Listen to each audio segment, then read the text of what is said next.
panel is going to be on the topic of text messaging, because people hear the phrase text to donate and they think easy money. And if you've ever tried text to donate, you know it's not easy money.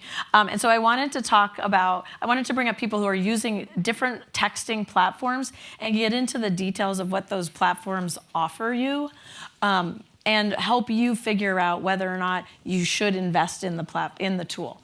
So, I'm as a technologist or someone with a technology background, I often think, technology can solve a lot of problems. But the reality is that technology can only serve our purposes, and it can only support our really solid goals and strategies. So if we don't have a goal and a strategy yet, we can't just apply a tool and make it magically happen. So I'm going to invite up these panelists one at a time. So, Katie, welcome. Hi. You're the engagement producer at WLRN. I am. And so this is obviously not a sales pitch because none of us work for these companies, but can you, in your own words, sort of describe what GroundSource is? So, really simply put, it is a text message app that it is a platform which offers text messaging as a way to communicate with a newsroom. For instance, WLRN. It offers you numbers, and then you could just kind of provide that number to a larger audience, and then they can get in contact with you. And so it is a way. So who initiates the contact? I guess that's also an interesting thing about text messaging is it's not always you initiating the message. So the way that we have it right now is we actually put out a number to our audience, and then they text in. So they can text in via keyword. They could just text into the regular 10-digit number. For a while, we were using a 5-digit number. We opted to switch to a 10-digit, so it was like a 305 or a 786 area code, which is more familiar to our audience. Okay, interesting. No, okay, let me pull up all. So I'm going to go through basically similar questions with all of them with the three different panelists to give you an idea, a sense of the tools. Not that they're actually for the same purpose, and that will come out in the discussion.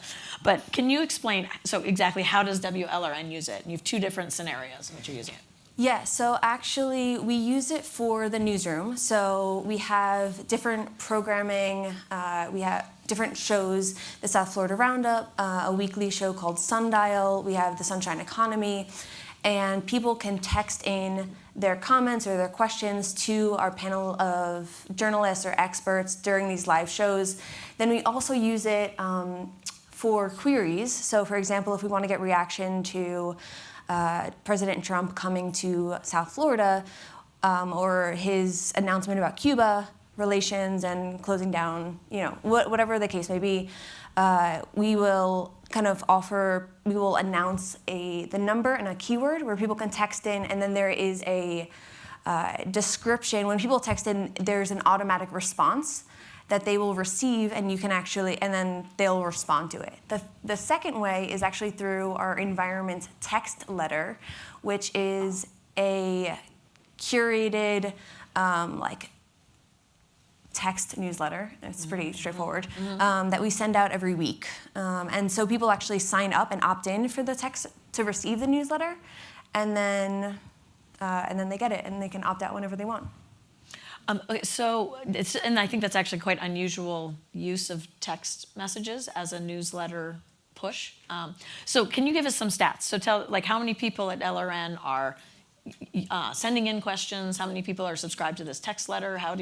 What are the basic numbers? So we actually have, I think, our numbers as of last week, we had 337 subscribers to this text letter.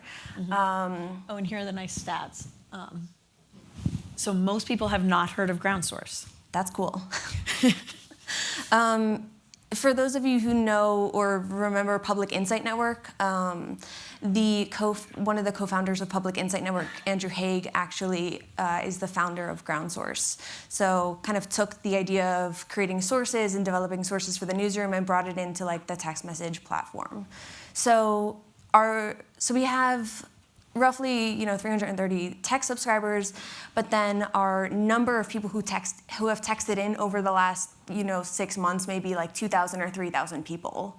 Okay, so 2,000 or 3,000 people have reached out proactively to WLRN through texting to provide you reactions to things. Reactions, if they want to text in or like share a tip with us. If they want to, we have a project called Palm Readers, which you can ask our newsroom something to investigate or dive in deeper on an issue.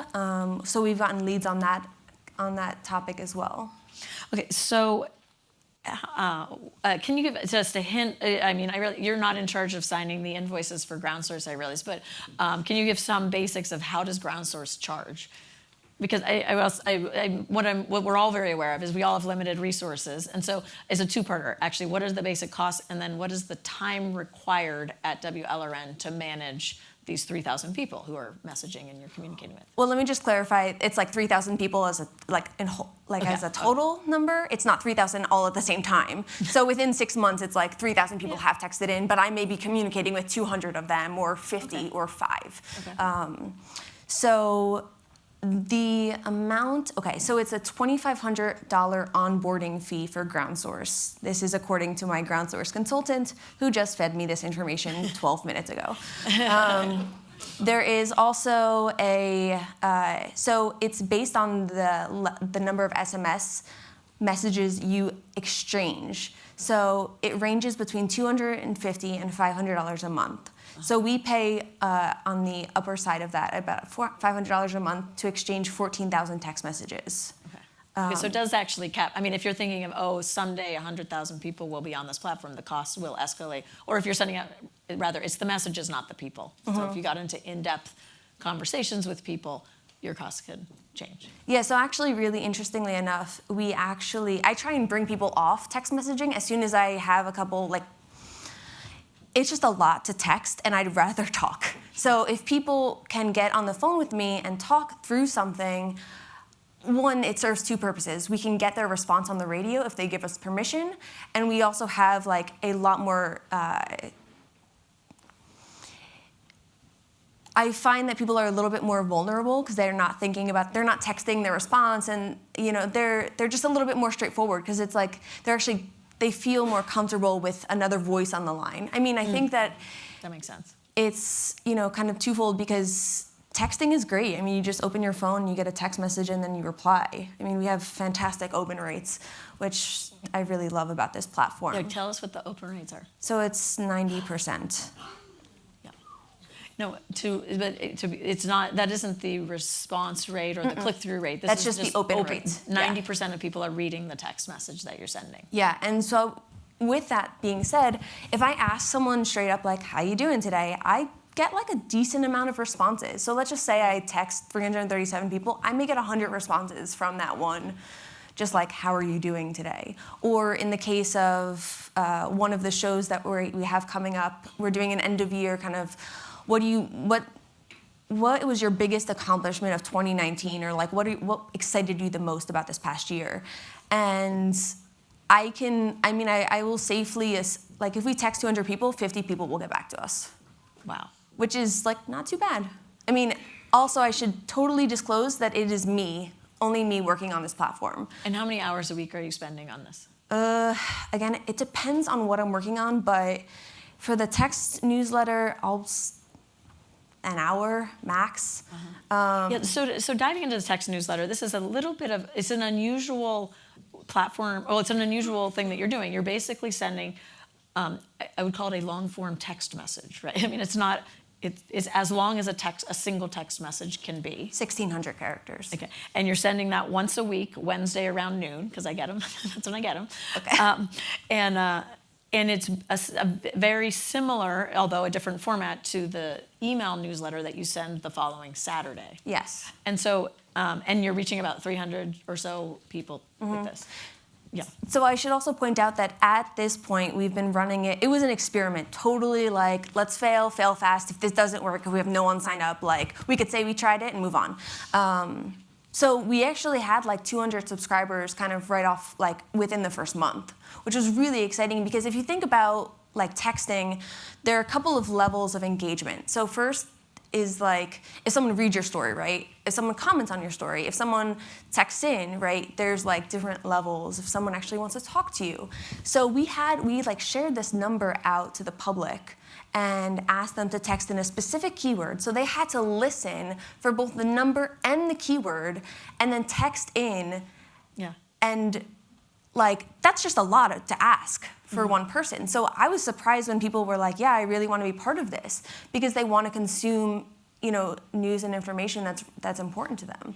And so you've been you promoted the text letter on over the air, right, for people to sign up for it. Now, earlier we heard about the the WLRN email newsletter, and that has about 17,000 people subscribed to it. Now, that started after the texting. When we first started meeting with the team at WLRN, we were having discussions of like, is text the new thing? Should we even do email? Maybe it's all texting. How do you feel right now? I mean, obviously, 17,000 is a little bit bigger than 300, but how do you feel about these two platforms, and how do you, with limited time and resources, how do you make the decision between those two delivery mechanisms? I love text messaging because the workload is seemingly like 3% of my job. However, because there's no formatting, there's no testing it in browsers. No, I get to just input it, type something up. Actually, I have a reporter who's covering me this week on the text letter, so you'll get a text from Nan tomorrow, not me. Okay. And she sent me the copy already, and I just edited it for her, and she'll, she has it ready to go, and she'll just click send tomorrow morning. Mm-hmm. So it really is nothing compared to, email formatting, importing pictures, getting the, just doing everything with MailChimp, the A/B testing, the subject line. Like, there's so many more components of the email that are not included in the text. But I think at the end of the day, I prefer email because because there's so much more I can include in that product. Mm-hmm. While we do include links in the text, it's limited to a number of characters. Mm-hmm. And so if I can't include it in this week's, I have to be very strategic about what I'm pushing out. Mm-hmm. And the nice thing about the email newsletter is I get to do a roundup of news, environmental news and climate change news around the state of Florida, which means it really is a comprehensive look at what's going on that week in Florida, like in the environment in Florida. So I get to, and we do, like, it's not necessarily to drive back traffic to our site. I mean, yes, that would be lovely if we can, raise the numbers of people on our site. Oh, sorry. But that's, part of the goal, but it's not the only goal. Yeah. Really, like, this mission is to inform the public and educate people and to be able to be there for them in time of need. And, if you know anything about South Florida and climate change and rising seas, like the last projection that was just announced last week says by 2060 we'll have between 17 and 31 inches of sea level rise. But so there's a lot at stake, and it's important to let people know what's going on. What's interesting about the text messaging platform is it cuts through and it feels urgent, and this issue is urgent. So that also is a nice, like, symbiotic relationship between the platform and the message. Now I'm going to invite up Kathleen Mora, who is from WBUR, to talk about a different platform, different context, different audience. Maureen is the membership manager at WBUR. We're running a pledge drive simultaneously, so thank you for stepping away from that.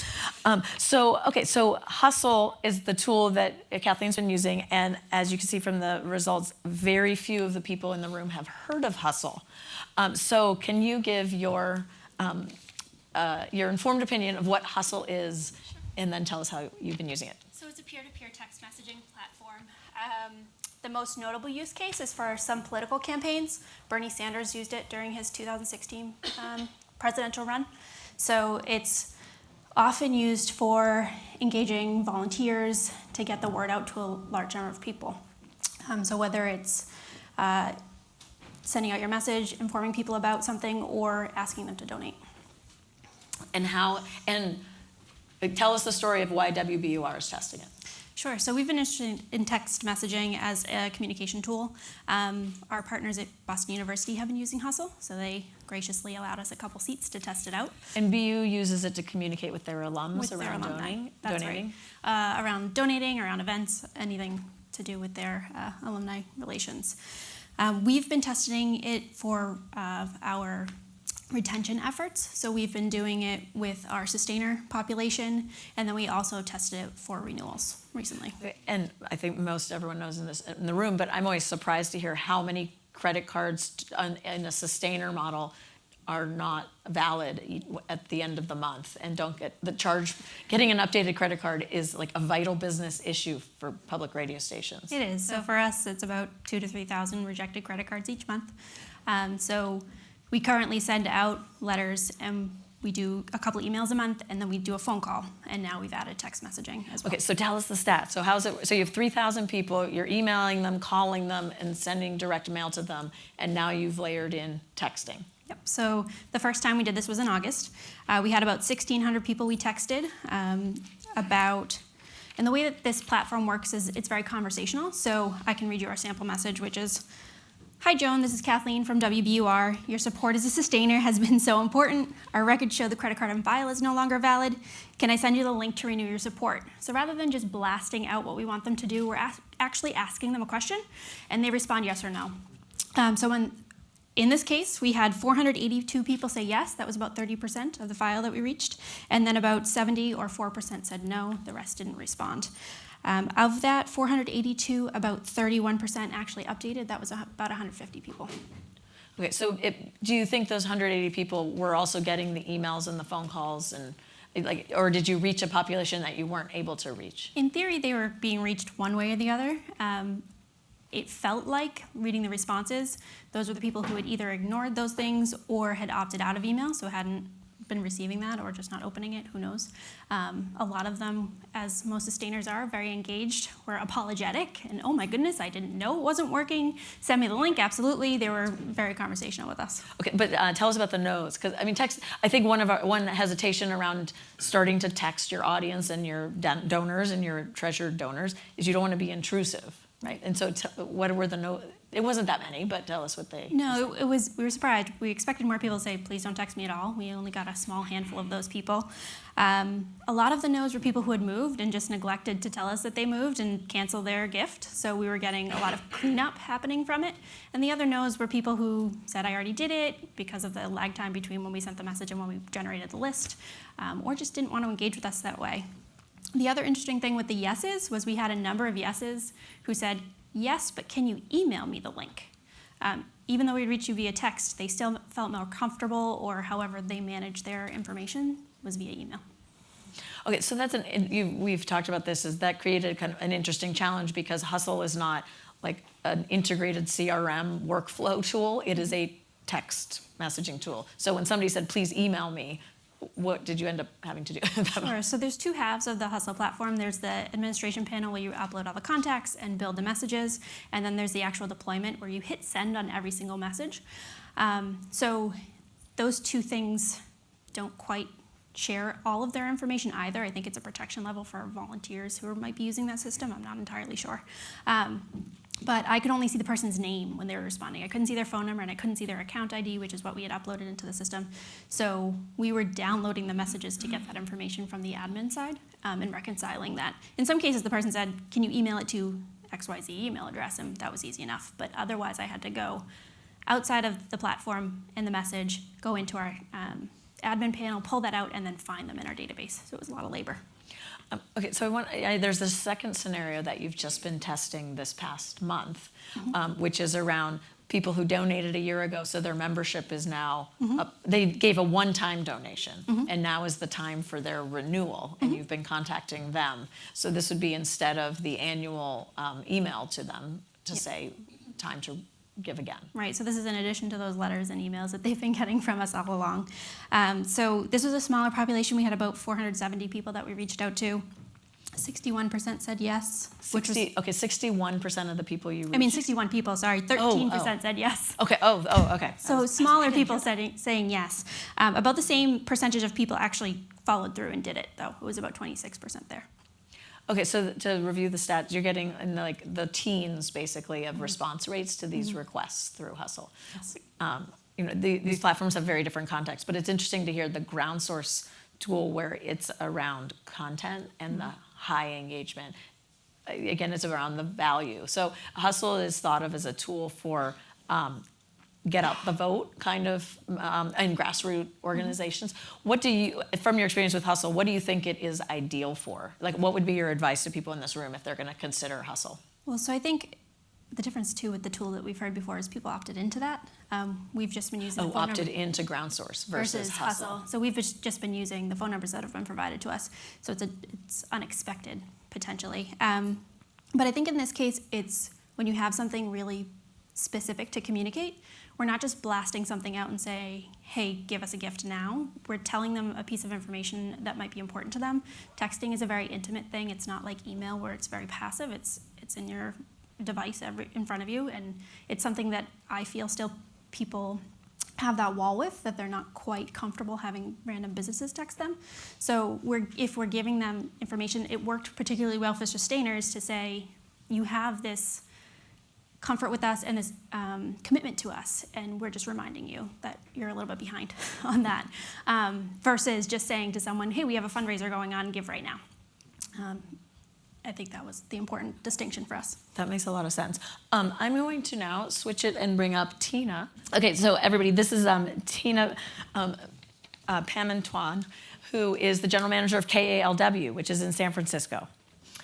Thank you so much for joining us. Thank you. So this is the survey. So half of the people in the room have heard of Give Lively, and 7% of those have used it. That's actually the highest of the 3 platforms of people who have heard of the tool. So that's actually really good to know. So can you start off by giving us, in your words, your description of what Give Lively offers you? Sure, it's a fundraising platform. It was started by, I think, Jonathan and Jennifer Soros in 2015, and it allows you to do a couple different things on the platform for fundraising. It's all for nonprofits. They're a nonprofit themselves. One of the reasons we chose it is because of its free forever pledge, and also because it has a very strict privacy pledge that we felt aligned with our mission. So you can create your own campaign page, which we've done for Giving Tuesday in 2018 and 2019. You can also do peer-to-peer fundraising by having people fundraise for your station on a particular day or during your on-air campaign. You can also do ticketing through this platform. We haven't done that yet. And I think the other, text to give, of course, is very important. And actually, we've only just started to figure out that little piece of it. Although, hearing today from the other 2 panelists, I think there's some ideas I have about how to do that in the future. Yeah, so it's interesting. Yeah, so the title of this panel is around text messaging, and Give Lively, I think, has a really smart text messaging integration, because it's basically it invites people to text a keyword, and then it kicks them into a really nice web-friendly, mobile-friendly experience, right, with all of the features you just named. That's right, and I think right now we're really on the sort of lower end of like using the text part of it. For us, the platform just looked really nice, and you see the little meter going as you're raising money, and I think that was exciting to people, especially to share on social. So we were experimenting with a couple different things. And so tell us your story of using it. You used it last Give Tuesday and then last week. That's right. So we used it in 2018 and in 2019 for Giving Tuesday, so one day only. I think some of the giving started maybe the day before when we sent out a newsletter. But essentially, there were 2 very different things that we were dealing with in each year. In 2018, we were saying farewell to the former general manager. I'm fairly new, about a year and a couple months in. So when we first did this, I was in the job for 3 months. I had a great managing news editor who said, I had a background in marketing, and said, why don't we try this? And I said, yeah, let's do it. So we put it on pretty quickly. It happened to be that our gala for our former GM was the day before. And so we kicked it off with him doing the ask at the gala. And so that was helpful. To be honest, we didn't have a lot of giving during that event, partially because I'm working at a station where the giving, I should say we didn't have very diversified giving at that point. And so we were just trying, it was a bit of culture change happening at the same time. And that can be really difficult. And so there was even this question about, is it appropriate for the former GM to do this call to action? And my answer was yes, but there were people in the room who said no. We debated it. He was very happy to do it, so there was no problem with him asking. And we got some donations. I think for some people, it just showed that we were trying something different, and that meant a lot to the community, because it was primarily community members that were at this party. Maybe there were 200 of them. And so that was the night before, and then Giving Tuesday, people had That's right. many different ways in which they saw the Give Lively, like they could enter it from different places. Yeah, that's right. So we shared it on social with a number of different badges, where we had this. I don't know if did you have it? Yeah. Okay, no, that's okay. So we had someone in our news team basically make these badges that gave testimonials in a short quote about what KALW gives to them. And so that was basically sent out to a number of people. They responded very positively. This is our community, this is our staff, our interns, et cetera. So maybe there were like 20 of those badges circulating on social media. There was the text to give number there, so it was text voices to 44321. And then you could still donate, though, through our regular avenue, which was something that I actually reached out to NPR Digital, and they said, don't take that page down. Definitely don't take that page down. So we didn't.